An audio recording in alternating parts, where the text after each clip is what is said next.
upang makiisa sa buhay ng Diyos at makaanib ng ating sambayan ng Kristiyano.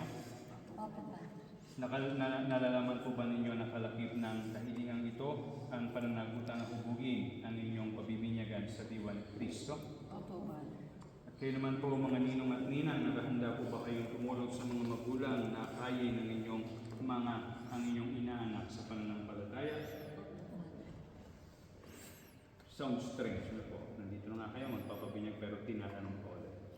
Dahil kaya po ganun yung right is to remind you na after ng baptism, yun na po yung simula how to be formed as a Christian, to be accompanied as a Christian at palakihin bilang Cristiano.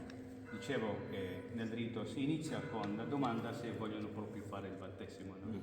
E si fa quella domanda di nuovo prima di farlo, perché non è il rispondere sì, ma il giorno dopo o l'ora dopo il battesimo si inizia già quella convinzione che questa bambina, questo bambino cristiano, perché di là ha scritto un po' diversamente. Sì, pensavo che fosse una femmina. C'è questa richiesta o convinzione che si inizia la formazione per diventare cristiani, perché la risposta deve poi essere data per essere convinti che io devo stare a lavorare a farla crescere come un cristiano, una cristiana. Bilang kinatuan ng sambayan ng Kristiyano, pagkatapos po ng ipahayag ang inyong mga layunin at intensyon, kinagagala ko pong tanggapin si Rose Eli sa pamamagitan ng pagkukrus sa kanyang noo. Inaaniyahan ko rin po kayo mga magulang, ninong at ninang na krusan sa noo ang inyong pabibinyagan. Sige po, magulang. Sino? Insidioso.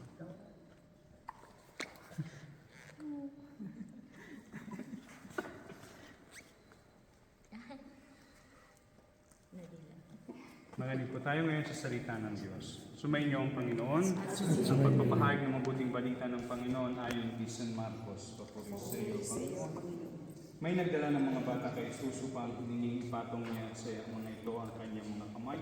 Ngunit pinagbikaan sila ng mga alagad. Nagalit si Jesus nang makita ito at sinabi sa kanila, "Pabayaan ninyong lumapit sa akin ng mga bata, huwag ninyo silang sawayin sapagkat sa mga katulad nila naghahari ang Diyos. Ito ang tandaan ninyo, ang sino mang hindi tumanggap sa paghahari ng Diyos tulad ng isang maliit na bata ay hindi mapapabilang sa pinaghaharian niya." At kinalong niya siya sa mga bata, pinatong ang kanyang mga kamay sa kanila at pinagpala sila. Mga kapatid, ang mabuting balita ng ating Panginoon. Pinupuri ko namin ang Panginoon sa Kristo. Dico due parole, ma dico in italiano, tanto capisci, voi capisci.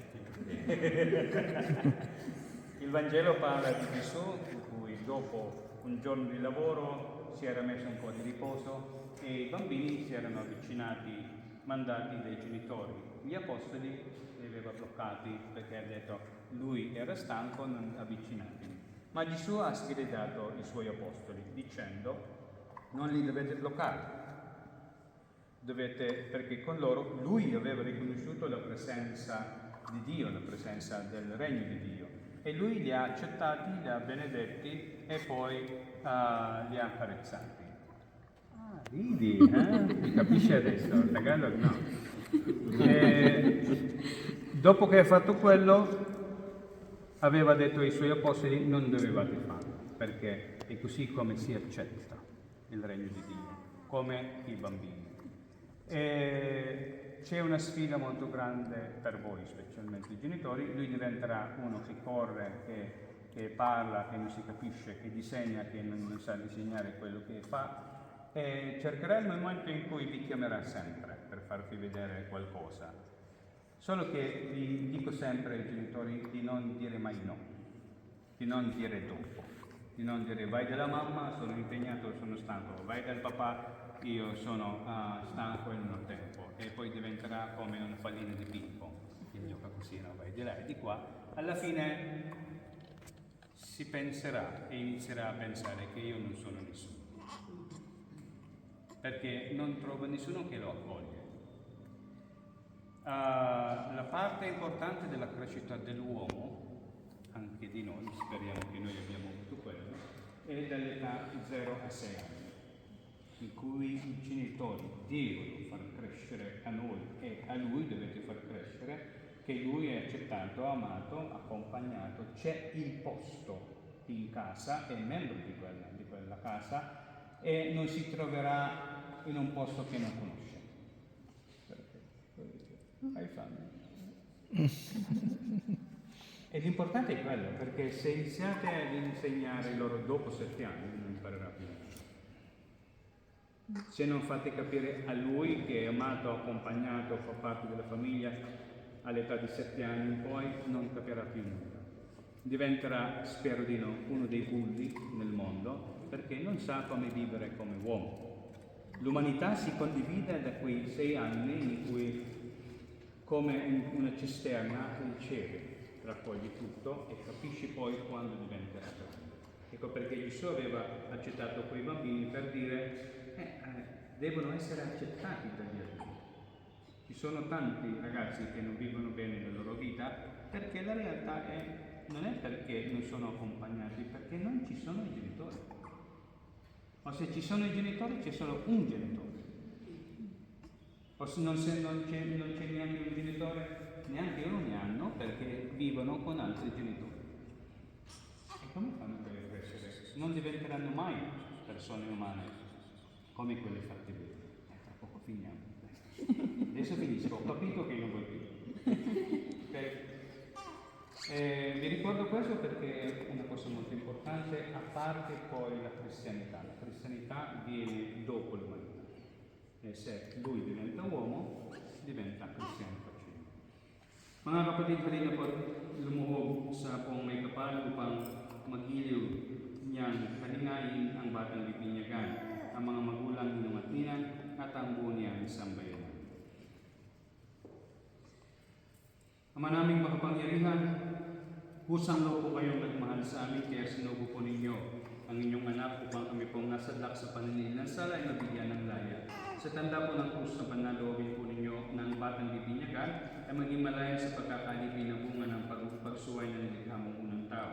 Lukuban nawa po siya ng banal na Espiritu upang siya ay mapuspos ng diwa ng muling pagkabuhay ng inyong anak na inilulugod po namin ito sa pamamagitan ng Jesucristo kasama ng Espiritu Santo magpasawalang hanggan.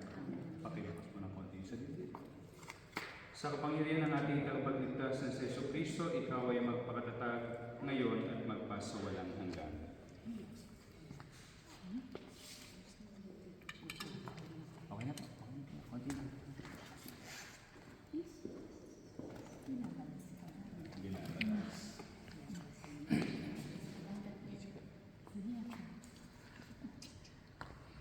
Mga kapatid, halina po at lumuhog sa Diyos na nagkaloob ng kanyang buhay sa mga sumasampalataya at nagpapabinyag upang ang kanyang pong paglukob at paglingap ay may dulot ng tubig na puspos ng kanyang pagbabasbas.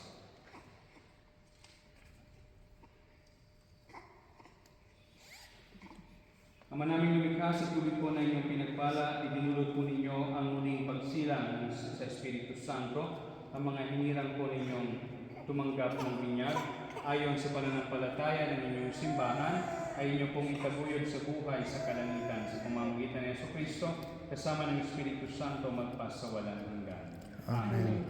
Tayo po ay nasa question and answer portion ng sakramento. Ano po? May tanong, may sagot. Kailangan po ang sagot ay malinaw. Pag hindi po malinaw, ay aking papaulo. Sono delle domande, no? Sarà difficile magari poi pronunciare la parola, ma ho detto a loro devono rispondere chiaramente, fortemente, perché è una manifestazione della convinzione di essere cristiani per far crescere Rossi nella sua crescita da cristiano. E quando non dicono forte la risposta devo farlo ripetere, anche fino di pomeriggio.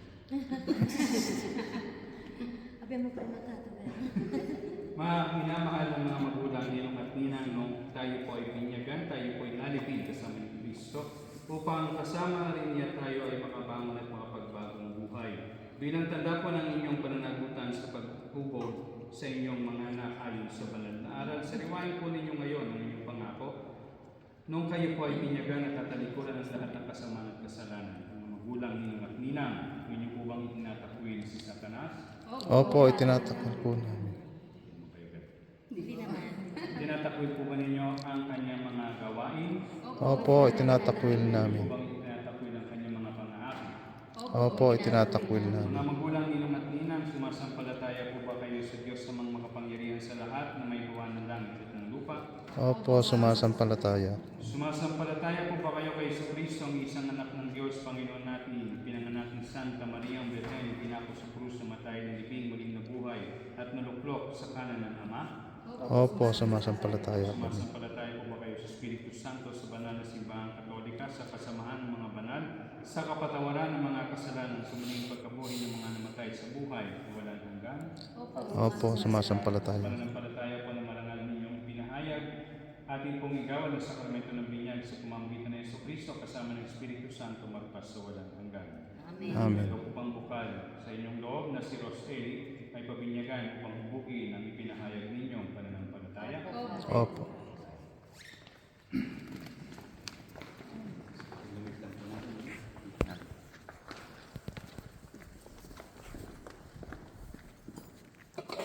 Ikaw, Roseli, ay binibinyagan ko sa ngalan ng Ama, ng Anak, at ng Espiritu Santo.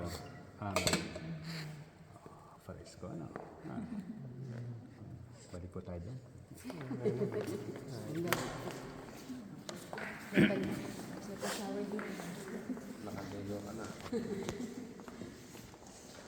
Ngayon pong naganap na ng Diyos sama ng Panginoong Jesucristo ang muling pagsilang sa tubig at Espiritu Santo, ang pagpapahid po ng langis ay pagpapakilala ng paglugob ng Espiritu Santo sa muling isinilang sa binyag.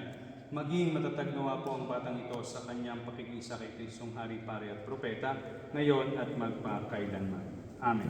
Ngunit ito po yung prisma, yun pong oil na inilalagay ay sa sign of being a special chosen by God, at sana po tulad ng sinabi ko sa inyo sa seminar, he would be actively participating doon po sa pagiging pari-hari at propeta ni Kristo in the way he will be sharing his faith, Catholic faith, his belief in Jesus.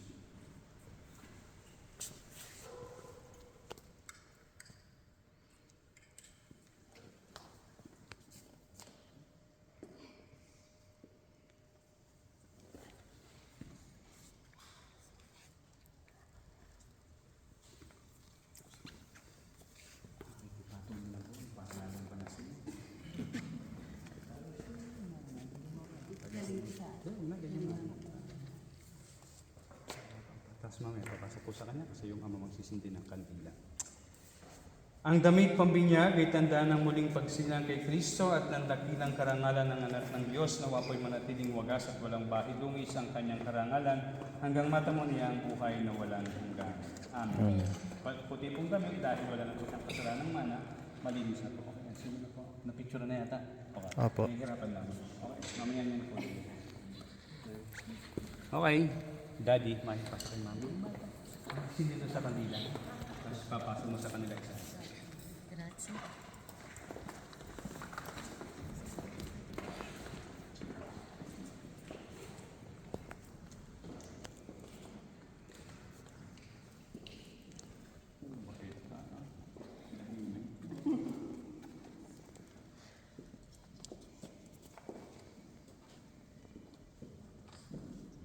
Sa kanya po kayo sisindi. Isa-isa. Sindi to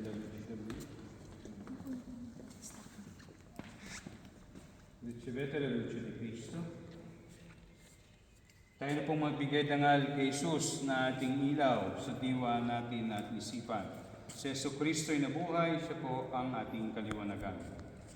Ang ilaw, ang kandila na ito po ay tanda ng liwanag ni Kristo na tinanggap ng batang bagong binyag ni Roseli.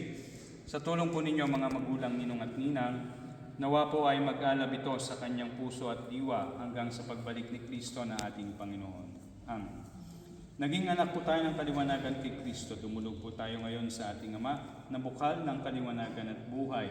Sa panalangin, tinuro po sa atin ang ating Panginoong Kristo. Sabay-sabay po tayo.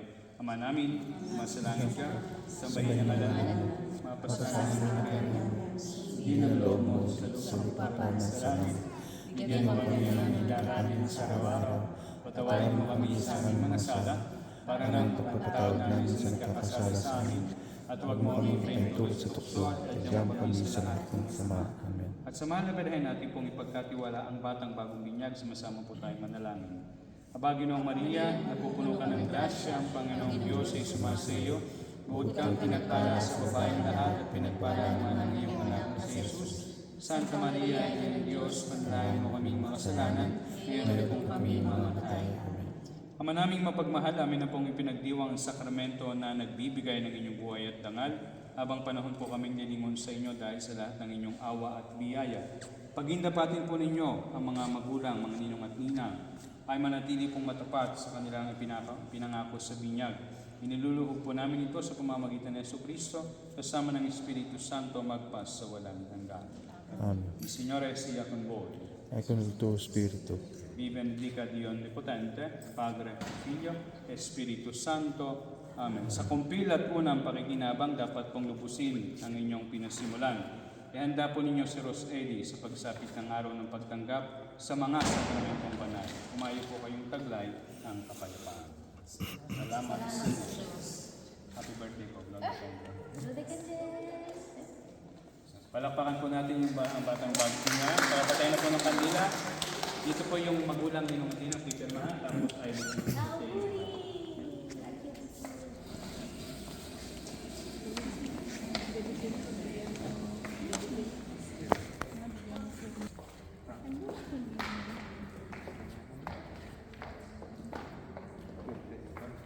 abit ng bata.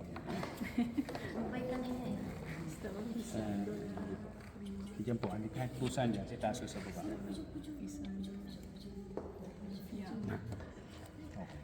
Ang tatay niya, yun po sa ilan. Kander. Dapat nasa taas ang ako. May lahi po bang hapon? Nangamot ang mukha. Solo loro, solo i principali credo. Dito sa ilan. Okay, picture taking po. Okay na po, congrats. Grazie po. Oh, si Andrew.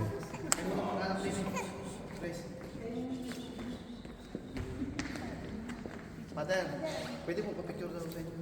Sayang mo ang film, hindi ako Wala na tayong father film. Hindi ako nagpapapicture. Okay. Gagalit mo diba? Okay, ready, okay, ready. 1, 2, 3. Rad, doon masabas ka ng hotel. Hindi, ipag-group natin dito. Okay, ready, 1, 2, 3. Span. 2, 3.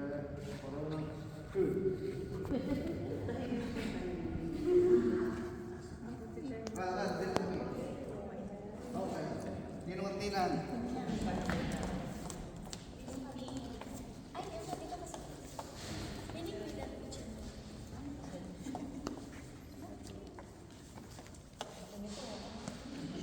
Okay, ready. 1, 2, 3. Isa pa. 1, 2, 3. Ilan kayo mo muna nyo dyan? Okay, next stop. Okay, ready. Ready, 1, 2, 3. Isa pa. 1, 2, 3. Okay, next stop. Walang bakit. Bakit walang bakit? Okay, ready. 1, 2, 3. Isa pa. 1, 2, 3. Congrats po. Congrats po.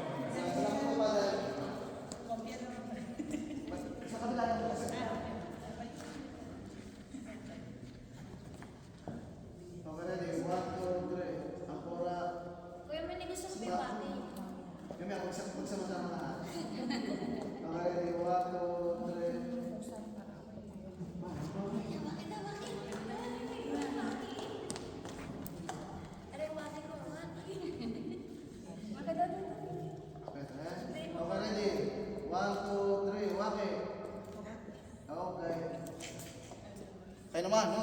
Psst, dili. Tita, dito. Tita, dito alam mo ba? Tayo na. Apostol.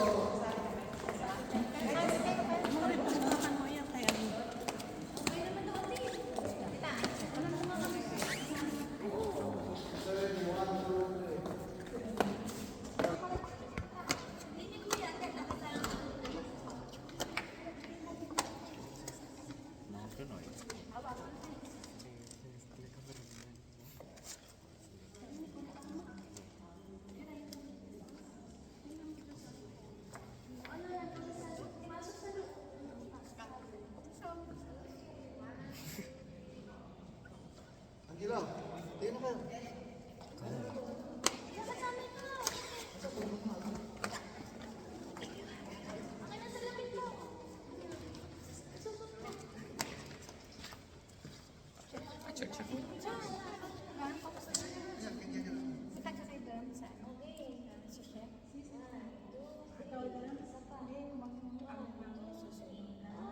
Saglit sa akin mo.